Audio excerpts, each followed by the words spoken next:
Price the lord Jesus Christ. எனக்கு அன்பார்ந்த தேவ ஜனங்களே, தேவனின் சத்தங்கிற நிகழ்ச்சிக்கு நான் உங்களை வரவேற்கிறேன். ஆண்டவருக்கு நான் மிகவும் மனதார நன்றி சொல்கிறேன். இன்றைக்கும் கூட 1 நாளாகமும் 29வது அதிகாரம் 12வது வசனம். 1 Chronicles chapter 29 verse 12. ஐஸ்வர்யமும் கனமும் உம்மாலே வருகிறது, தேவரீர் எல்லாவற்றையும் ஆளுகிறவர், உம்முடைய கரத்திலே சத்துவமும் வல்லமையும் உண்டு, எவரையும் மேன்மைப்படுத்தவும் பலப்படுத்தவும் உம்முடைய கரத்தினால் ஆகும். இங்கே வேதத்தில் என்ன போட்டிருக்குன்னா, ஒவ்வொரு ஐஸ்வர்யமும் ஒவ்வொரு அதாவது கனமும் என்னன்னாக்கா எல்லா வித ப்ராஸ்பரிட்டியும் சரி, அதே நேரத்தில் உங்களுக்கு ஒரு உயர்வு ஒரு ஹானர் வரணும்னா அது எங்கேருந்து வருதான்? தேவன்கிட்டேந்து.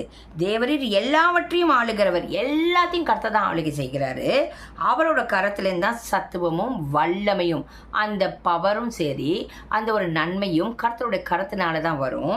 இந்த ஐஸ்வர்யம் இந்த கனம் அந்த சத்துவம் வல்லமையும் எல்லாம் யார்கிட்ட இருக்குது? கர்த்தர் இடத்துல இருக்குது. அது மாத்திரம் இல்லை, எவரையும் மேன்மைப்படுத்தவும் பலப்படுத்தவும் உங்களுடைய கரத்தினால் ஆகும். நீங்கள் எந்த இடத்துல இருந்தாலும் சரி, ஆண்டவர் உங்களை எடுத்து பிரயோஜனப்படுத்தும்படி, உங்களுக்கு ஒரு ஹானர் வரும்படி, உங்களை மேன்மைப்படுத்தும்படி, உங்களை உயர்த்தும்படி, உங்களை பலப்படுத்தும்படி, உங்களை ஸ்ட்ரென்தன் பண்ணும்படி தேவனுடைய கரத்தினால் ஆகும். நீங்கள் எந்த சூழ்நிலையில் வேணால், நீங்கள் படிக்கிறவங்களா இருக்கலாம், வேலை ஸ்தலத்தில் இருக்கலாம், ஊழியம் செய்யலாம், குடும்பத்தில் இருக்கலாம், இல்லை ஒரு சில ஏரியாவில் நீங்கள் ஏதோ ஒரு பதவியில் கூட இருக்கலாம். ஆனால் அந்த ஐஸ்வர்யமும் கனமும் மேன்மையும் யார்கிட்டேருந்து வருது? கர்த்தருடைய கரத்திலேருந்து தான். எல்லாவற்றையும் கர்த்தர் ஆளுகை செய்கிறார் இல்லையா?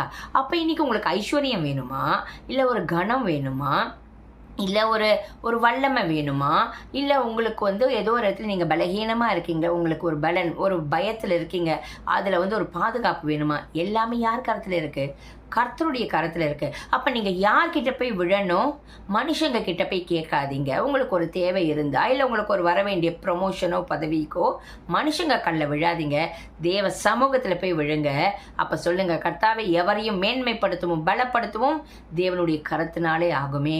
உங்கள் கரத்துலேருந்து வரது எனக்கு அது ஆசீர்வாதமாக இருக்கும்பா, நீங்கள் கொடுக்கறது அது எனக்கு மேன்மையாக இருக்கும்பா, உங்கள் பாதத்தில் விழறேன்ப்பா, எவரையும் பலப்படுத்தவும் மேன்மைப்படுத்தவும் கர்த்தருடைய கரத்தினால் ஆகும்னு சொல்லி ஜபிச்சு பாருங்க. நிச்சயமா ஆண்டவர் உங்களுக்கு உதவி செய்வார். ஜபிக்கலாமா? எங்கள் அன்பின் பரலோக தகப்பனே, ஐஸ்வர்யமும் கனமும் ஆண்டவரை உம்மாலே தானப்பா வருகிறது, உம்முடைய அதிகாரத்தில் தானப்பா இருக்கு, உம்முடைய ஆளுகைக்குள்ள தானப்பா எல்லாமே இருக்கு. எவரையும் மேன்மைப்படுத்தவும் பலப்படுத்தவும் உம்முடைய கரத்தினால் ஆகுமே.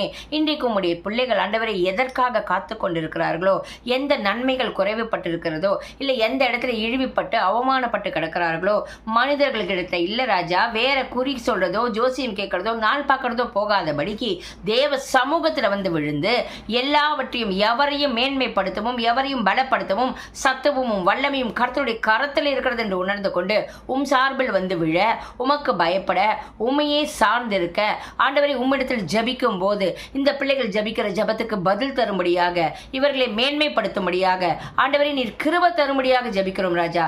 எவரையும் மேன்மைப்படுத்த பலப்படுத்த உடைய கரத்தினால் ஆகுமே தகப்பனே.